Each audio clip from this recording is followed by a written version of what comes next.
আসসালামু আলাইকুম। আমি জান্নাত। এই কুকিং ট্যুর বাই তুবাস মম চ্যানেলে আপনাকে স্বাগতম। সবাই কেমন আছেন?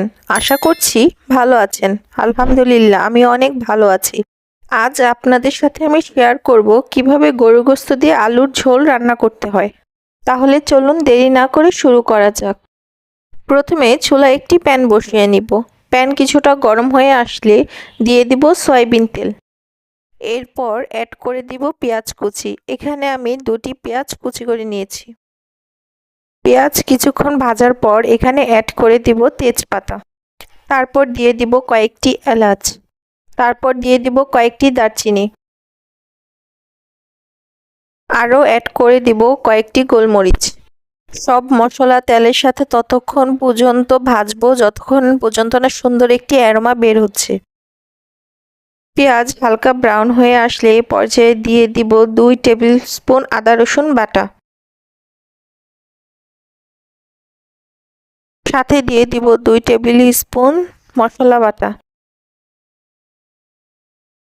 তেলে আদা রসুন ততক্ষণ ভাজবো যতক্ষণ পর্যন্ত না এর কাঁচা গন্ধটা দূর হয়ে যায়।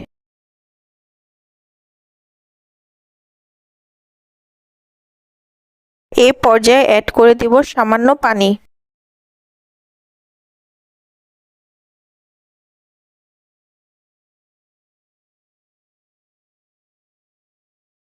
এখন দিয়ে দিব 2 চা চামচ মরিচ গুঁড়া।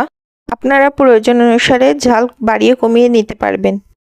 দিয়ে দিব 1 চা চামচ হলুদ গুঁড়া।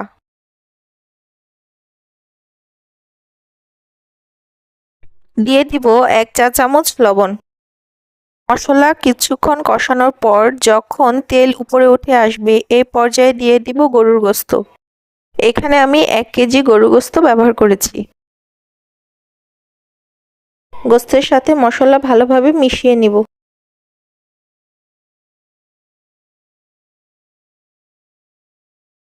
কিছু সময়ের জন্য ঢাকনা দিয়ে ঢেকে দিব।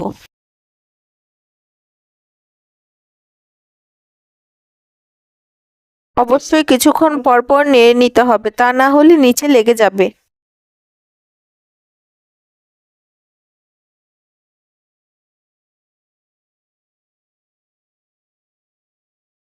গোশত থেকে যে পানি বের হবে তা দিয়েই সুন্দর করে কষিয়ে ফেলা যাবে। 10 মিনিটের জন্য ঢাকনা দিয়ে দিচ্ছি। মশলার সাথে মাংস যখন ভালোভাবে কষানো হয়ে যাবে এ পর্যায়ে দিয়ে দিব আলু।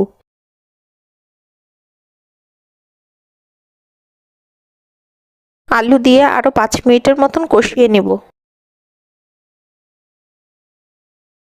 এই পর্যায়ে অ্যাড করে দিব গরম পানি। আপনারাও চেষ্টা করবেন গরম পানি দেওয়ার, এতে করে মাংস সফট থাকবে ও স্বাদেও অটুট থাকবে। মাংস নেড়েচেড়ে আরও 10 থেকে 15 মিনিটের মতন ঢেকে রাখবো। এ পর্যায়ে মাংস তুলে দেখে নিতে হবে যে মাংস প্রপার সিদ্ধ হয়েছে কিনা। মাংসের প্রকারভেদ অনুযায়ী মাংসের সিদ্ধ হওয়ার সময় কম বেশি হতে পারে। ঝোল আপনাদের পছন্দ অনুসারে কমিয়ে বা বাড়িয়ে নিতে পারেন। ব্যাস হয়ে গেল মজাদার গরুর গোশত দিয়ে আলুর ঝোল।